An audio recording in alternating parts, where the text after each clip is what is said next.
গত 17 বছর এই বাংলাদেশের শেখ হাসিনা গোটা বাংলাদেশকে একটা নারকীয় হত্যাকাণ্ডের ভেতর দিয়ে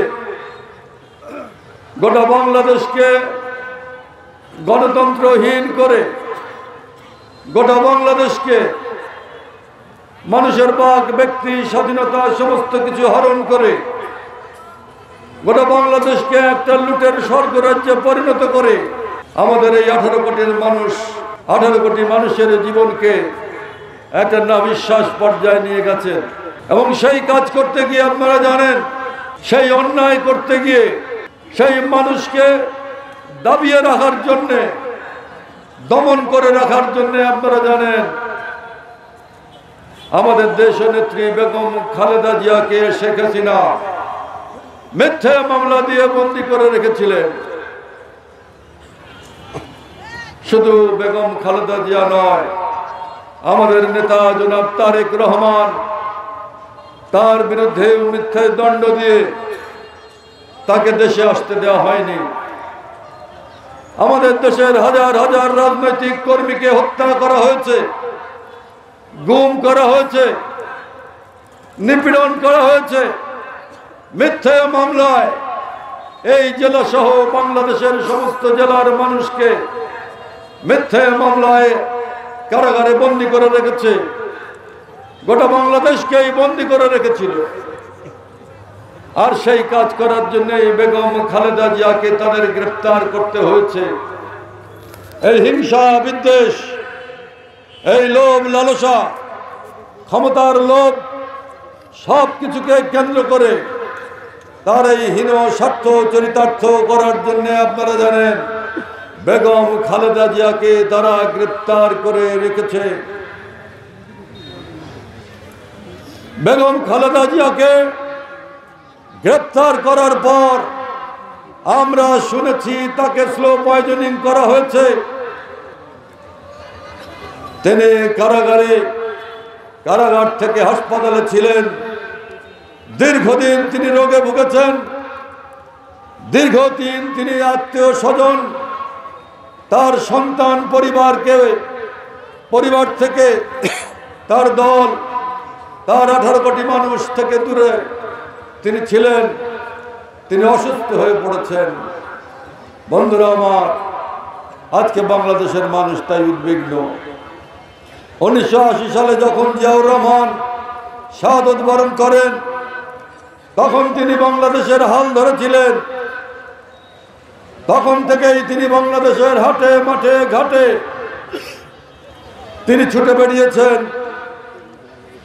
এরশাদ বিরোধী আন্দোলনে অকুতভয় নেতৃত্ব দিয়েছেন বেগম খালেদা জিয়া। গণতন্ত্রের জন্য লড়াই করেছেন, আপোষ করেননি। 1/11-এর সময় তাকে বিদেশ যেতে বলা হয়েছিল। তাকে অনেক ধরনের লোক, অনেক ধরনের ভয় ভীতি দেখিয়ে তাকে এইখানে সমস্ত রাজনৈতিক কর্মকাণ্ড থেকে তাকে বিরত থাকতে বলা হয়েছিল। তার সন্তানদের উপর অত্যাচার করা হয়েছে।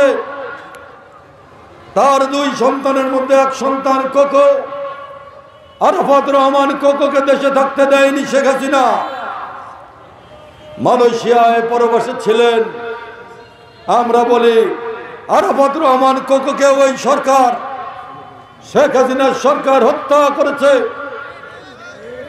এই মহিষী নারী তার স্বামী হারিয়েছেন অল্প বয়সে, তার সন্তান হারিয়েছেন। তার বড় সন্তানকে আঘাত করা হয়েছে শারীরিকভাবে। তারপরেও বেগম খালেদা জিয়াকে আত্মসমর্পণ করার জন্য বলা হয়েছে। বেগম খালেদা জিয়া মাথা উঁচু করে দাঁড়িয়েছিলেন, আত্মসমর্পণ করেননি, মাথা নিচু করেননি। তিনি বারবার বলেছেন আল্লাহ ব্যতীত কারো কাছে বেগম খালেদা জিয়া মাথা নত করবে না। বন্ধুরা আমার, তাই সন্তান হারিয়ে, স্বামী হারিয়ে, পরিবার পরিজন হারিয়ে, সমস্ত কিছু হারিয়ে বেগম খালেদা জিয়া বাংলাদেশের শ্রমজীবী মানুষ, সাধারণ মানুষ, 18 কোটি মানুষের স্বার্থে তিনি দাঁড়িয়েছিলেন। অকুতোভয় এক মহিষী নারী, এই উপমহাদেশের এক মহিষী নারী, যিনি ভয়ের কাছে আত্মসমর্পণ করেননি, যিনি লোভের কাছে আত্মসমর্পণ করেননি, যিনি কোনো কিছুতে আত্মসমর্পণ করেননি, গোটা জীবনকে বিলিয়ে দিয়েছেন বাংলাদেশের 18 কোটি মানুষের কল্যাণের জন্যে, বাংলাদেশের 18 কোটি মানুষের মুক্তির জন্যে। শেখ হাসিনার বিরুদ্ধে 17 বছর তিনি তাই নিরলস সংগ্রাম করেছেন। তার সন্তান সুদূর লন্ডন থেকে লড়াই করেছেন, নেতৃত্ব দিয়েছেন। গোটা বাংলাদেশে তারেক রহমান আজ বৃদ্ধ আবাল বৃদ্ধ বনিতার কাছে এক উজ্জ্বল নাম, এক প্রতিষ্ঠিত নাম, জনাব তারেক রহমান।